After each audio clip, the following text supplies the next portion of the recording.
Dulu saya korban bullying juga, korban perundungan waktu sekolah. Karena waktu SMP, SMA saya kuper banget gitu. Mungkin pada anak-anak kecil nggak secara intentionally menyakiti, tapi Iya, itulah yang tapi saya yang punya kan saya terganggu. ya Saya terganggu sakit karena loh. itu yang membuat dia merasa Berbeda. berbeda. Sebenarnya orang yang bermasalah adalah yang pelaku ini.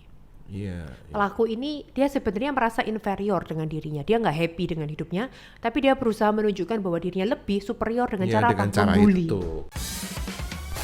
Buanglah masalah pada pakarnya. Bersama psikiater Buat apa susah? Bahtera Yuda 96.4 FM.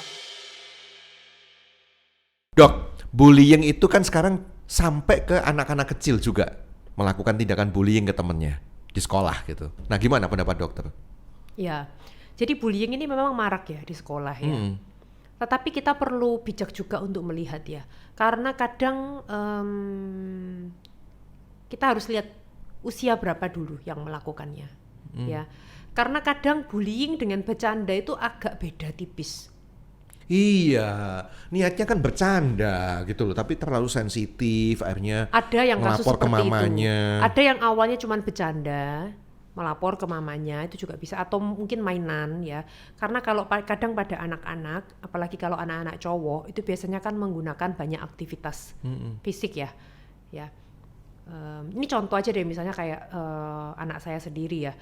Anak saya masih usia TK, kemudian suatu hari saya dilaporin bahwa anakmu tuh narik bajunya anakku gitu katanya ya. Kemudian ya saya marahin anak saya dong, maksudnya kenapa kok narik-narik, apakah anak saya membuli begitu kan soalnya kesan laporan dari mamanya seolah-olah terkesan anaknya dibully oleh anak saya. Tapi anak saya masih TK ya, dengan catatan. Kemudian akhirnya saya tanyain ke anak saya, loh kamu tadi narik-narik bajunya temenmu dah? Terus dia bilang gini, loh iya saya itu mainan polisi-polisian, dia jadi penjahat, makanya saya tarik bajunya, terus saya masukkan ke dalam terowongannya seluncuran di sekolah, itu dia masuk ke situ, itu jadi penjaranya, terowongannya. Lah anak saya ngomong dengan polosnya seperti itu. Jadi ini cuman role playing toh. Nah, akhirnya setelah dia cerita seperti itu, dia cerita dengan polosnya, dia itu, Iya. oh jadi ini bukan untuk indikasi bullying atau dia kepingin menyakiti atas dasar kebencian ke temennya. Nah ini yang saya luruskan, saya video saya kirimkan tuh ke mamanya. Jadi biar sama-sama clear, sama-sama enak bahwa nggak ada bullying. Karena tentunya saya sebagai seorang psikiater ya saya nggak mau juga dong anak saya jadi pembuli ataupun anak saya dibully. Saya juga harus fair, kalau memang anak saya salah ya tetap akan saya marahin. Nah tapi disinilah pentingnya kita sebagai orang tua berkomunikasi. Kita harus tahu keluhan dari orang lain dan juga kita tanya ke anak kita luruskan apa sih yang terjadi. Nah, karena kenapa? Pada anak-anak yang di bawah usia 7 tahun itu belum terbentuk super ego. Super ego itu apa?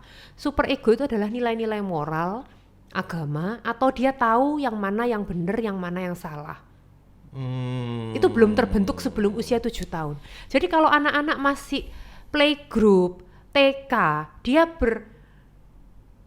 bercanda atau bertindak seenaknya, dia marah, mungkin dia apa ke temennya, itu masih acceptable, masih dapat diterima karena super ego belum terbentuk. Ya masalahnya kemudian kan banyak orang tua sebagai korban bullying ya, anaknya bilang, ya tapi bercanda sih bercanda, tapi bercandanya jangan kelewatan dong Pak, Bu. Bener, makanya itu kita sebagai orang tua harus kembali mengingatkan. Tetapi kalau itu terjadi di atas usia 7 tahun, anak usia SD, SMP, SMA, dan dia membuli temennya, perundungan kan bahasa Indonesianya. Betul. Dia sampai mungkin kalau kita lihat kasus tawuran di anak-anak SMA atau ketika SMP dia dihina sama temennya atau dipukulin, ya apalagi dilakukan oleh segerombolan orang, maka itu sudah termasuk bullying. Jadi semua itu kita lihat berdasarkan intensinya dulu, tujuannya apa. Kalau tujuannya hanya untuk misalnya kayak tadi ya anak saya ternyata cuma mainan role playing, ya itu menurut saya bukan termasuk bullying ya gitu kan. Tapi kadang kita orang tua yang sensitif gitu kan. Tetapi ada juga pada kasus-kasus yang lain yang mana memang intensinya adalah untuk menyakiti korban. Iya. Iya Atas kan? dasar tidak suka. Tidak suka, ada juga atas dasar iri. Oh, oke. Itu kan juga bisa. Atas dasar iri, nggak suka, lalu dia melakukan perundungan, ya. Atau mungkin ini dianggap orang yang lemah ya. Banyak faktor ya. Kapan seseorang itu bisa menjadi korban bullying, itu juga banyak faktor. Iya, kadang-kadang kenapa kok dibully? Karena memang dia menunjukkan satu kelemahan yang orang lain tuh, please deh jangan gitu, mungkin kayak gitu ya. Kayak contohnya saya nih, dulu saya korban bullying juga, korban perundungan waktu sekolah. Karena waktu SMP, SMA saya kuper banget gitu. Di saat yang lain pada hai di kantin, saya di kelas baca buku gitu. Akhirnya saya dibully gitu. Dibully kan. apa? Ya dengan kata-kata lah. Apa? Hah? Waktu itu apa contohnya? Saya lupa ya. Intinya saya tidak suka sih dengan omongan seperti itu gitu loh. Saya nggak Nah, suka gitu. kalau nggak suka harusnya bagaimana? Harusnya saya berubah. Oke, bagus. Itu untuk introspeksi. Harusnya yang Oke. sehat. Tapi saya kadang-kadang terjebak di situasi itu dan saya tidak mampu berubah. Nah, salah satu contohnya juga nggak lucu kan, SMP terus teman-teman wanita itu sampai kemudian godanya kelewatan gara-gara saya Cooper. Mungkin yang lain sudah mulai pacaran tapi saya enggak gitu. Akhirnya saya mulai dibully sama teman-teman wanita dengan perkataan, bahkan dengan fisik juga gitu. Kayak semacam saya itu kayak bayi imut-imut, boneka yang lucu yang siap diapa-apain aja gitu loh. Itu Oh, iya saya. dah. That's me. Yang melakukan malah perempuan. Cewek. Sehingga waktu kita reuni gitu, kamu dulu kan gitu ya, semuanya fine-fine aja sekarang gitu. Udah bercanda ya, udah bisa menerima ya. Iya, sudah bisa nerima gitu. Sebenarnya kalau kita lihat ya, kayak saya sendiri pun kalau ketika saya flashback ke belakang, apakah pernah saya dihina, dipecandain sama temen dia? Semua orang pasti pernah. Nah, cuman kadarnya aja. Kadarnya kan, aja gitu. Saya sih nggak pernah sampai digebukin, dipukulin, tapi kalau Saya dijilat dipecandain, pernah. ya kalau dipecandain sama temen, dibilang apalah, dihina apalah, ya pernah aja. Ya pernah, dan kayaknya di Indonesia bercanda yang seperti itu sering ya kita dapatkan. Sering. Saya bilang terutama sering kita dapatkan. nyebut nama orang tua. Nah, Biasanya. nyebut nama orang tua kan. Iya. Ya memang Iya, begitu. Tapi iya. kembali lagi ke tujuannya. Jadi bullying itu bisa macam-macam. Bisa juga bullying verbal, pakai kata-kata yang kasar, kata-kata yang mungkin menghina, misalnya merendahkan ya. Gitu. Name calling ataupun menghina secara fisik ya. Saya ingat saya pernah dulu melihat suatu kejadian pada waktu saya SD. Ada salah seorang teman SD saya, bahkan udah lupa namanya karena nggak satu kelas dengan saya. Dia kebetulan memiliki tahi lalat yang cukup besar, toh ya, tanda lahir yang cukup besar, tompel toh, yang cukup besar di wajahnya, sehingga waktu itu sama teman-teman ya, namanya anak SD loh. kelas 1 ya, dibilang si tompel, dibilang Main belang lah, fisik apa kan. main fisik. Anak-anak kelas 1 SD mungkin mereka tidak secara khusus kepingin merendahkan, mungkin ya. Karena pada waktu itu yang saya lihat teman-teman saya bercanda, ketawa, waktu itu cuman menganggap itu sebagai name ya, bercanda ya. Tetapi mungkin itu menyakiti loh buat orang Atau yang mungkin seperti niatnya itu. nggak bercanda ya, itu sebagai marker gitu. Marker, ya benar. Sebagai marker, karena memang itu yang mereka lihat yang membedakan kan. Yang membedakan. Marker. Mungkin pada anak-anak kecil nggak secara intentionally menyakiti, tapi Iya. itulah yang Tapi saya punya kan saya terganggu. ya Saya terganggu sakit karena loh. itu yang membuat dia merasa Berbeda. berbeda. Nah, tapi yang saya ingat, saya luar biasa. Kenapa? Waktu itu ingat, jadi anak-anak itu kan, si tompel, si belang gitu kan, si endut misalnya. ngatain anak ini kan. Dan pada waktu itu mamanya marah besar. Ya iya. Apa kalian anak-anak? Kenapa kamu panggil anak saya gitu? Berani ya apa gini? Pokoknya mamanya marah. Dan sejak saat itu anak-anak sudah tidak ada yang berani mengganggu anak itu. Paham ya? Maksud saya apa? Moral of the story, memang kita harus melawan terhadap suatu perundungan. Dalam arti kalau Anda memang nggak suka itu dilakukan kepada Anda, ya ayo speak up. Stand up for yourself. Meskipun untuk speak up itu kan saya sedang mengemukakan kelemahan saya yang biasa dirundung oleh banyak orang gitu. Loh, Ketika saya speak up. Loh, speak up kan orang sudah tahu. Dalam arti misalnya kayak tentang misalnya kayak tadi tahi lalat. Ya ini misalnya orang kan kelemahan sudah fisik, tahu. tapi kan ada juga yang lain. Apa contohnya? Ya contohnya saya Cooper gitu, saya dibully sama teman-teman yang lain karena saya berbeda gitu kan. Nah, kalau begitu apa yang harus Anda lakukan? Ya saya sadar berubah, tapi waktu itu saya susah loh untuk berubah. Nah, ini yang perlu kita sadari bahwa sebenarnya satu-satunya orang yang dapat kita ubah adalah diri kita sendiri. Yes. Kalau memang Anda dihina, Anda yang tadi mungkin secara nggak sengaja bilang itu suatu marker ya, pembeda dari orang lain. Ya ayo kita introspeksi, apakah benar aku demikian? Kalau memang betul, benar, ayo kita berubah. Tapi kalau memang apa yang dikatakan orang itu tidak benar, ya cuekin aja, nggak usah dianggap. Atau bahkan dilawan. Oh. Karena kita tidak bisa mengontrol mulutnya orang. Ya Kan? ya. Kita nggak bisa mengontrol orang mau ngomong apa. Tapi yang bisa kita kontrol hanyalah diri kita. Kita mau berespon bagaimana. Ya kan? Tapi kalau memang sekiranya itu nggak benar dan itu terus menerus, maka apa yang harus Anda lakukan? Lawan. Ngomong ke pihak otoritas. Bisa ke guru, bisa ke orang tua. Nah, disinilah yang penting kok. Seringkali yang namanya suatu siklus kekerasan, tidak hanya dalam hal pembulian ya, tapi juga dalam kekerasan rumah tangga sekalipun, itu karena pihak otoritas tidak bekerja sebagaimana mestinya. Misalnya lapor ke orang tuanya cuma bilang ya udah biarin, atau lapor ke gurunya malah marahin anaknya. Kamu jangan lapor-lapor ke orang tuamu, jangan lapor-lapor, nanti guru yang dimarahin. Ataupun lapor ke pihak kepolisian dan polisi hanya tidak berbuat apa-apa. Membiarkan kekerasan itu tetap terjadi. Jadi kan bullying ini sebenarnya kekerasan, cuman kekerasan di sekolah gitu kan. Dibiarkan untuk tetap terjadi, maka ya itu akan berulang, siklus kekerasannya akan berulang. Jadi kalau memang Anda tidak nyaman, ya Anda harus berjuang untuk stop it. Ya kan? Yeah. Aku nggak suka diginiin. Jadi apa yang bisa Anda lakukan? Anda bisa bilang, akui perasaan, penyebab dan maunya gimana. Aku nggak suka, aku marah. Penyebabnya kamu dari tadi ngata-ngatain aku seperti itu. Maunya apa? Aku maunya kamu stop, nggak ngomong kayak gitu lagi.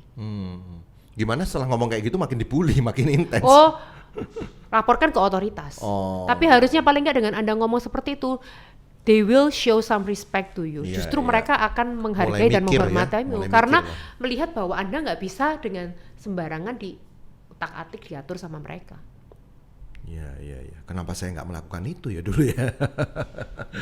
Iya. Tapi menjadi catatan buat Dr. Raimi bahwa ya mereka yang punya otoritas ya lakukan fungsi dong gitu. Jangan sampai menjadi lemah juga dengan menganggap ini kan nggak masalah gitu ya. Oke, itu menjadi catatan Dr. Raimi. Jadi kadang-kadang gini Dok, orang dibully itu karena memang menurut saya ya kayak dalam tanda kutip pantas ya, meskipun nggak boleh mestinya.